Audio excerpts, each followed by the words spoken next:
Limo, ayaw ikahibulong nga ako nag-ingon kanimo nga kinahanglan, pagpapataw kamong pag-usab.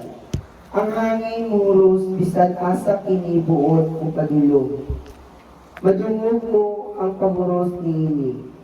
Apan wala ka may balo diin kini gikan ug asa kini padulong.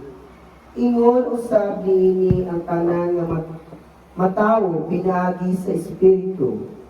Kung saan man pagkahimo niini, nangutana sa Nicodemo, si Jesus mitubag, wala ka ba may balo niini nga inila ka man unta nga magtutudlo sa Israel? Sultihan ko ikaw, isulti namo ang among naibaluan kung nagmatuod kami sa among nakita. Apan wala ninyo nadawata ang among mensahe.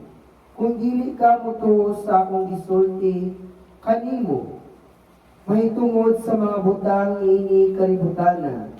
Kung saan man pagtuo kung sultihan ko ikaw, mahitungod sa mga butang sa langit, o wala pa'y nakasaka sa langit.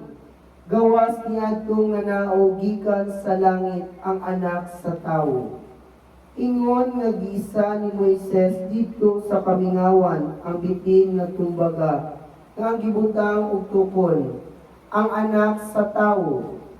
Kinahanglan nga iisa usab aron ang tanan nga mutuo kaniya makabantod og kinabuhing walay katapusan.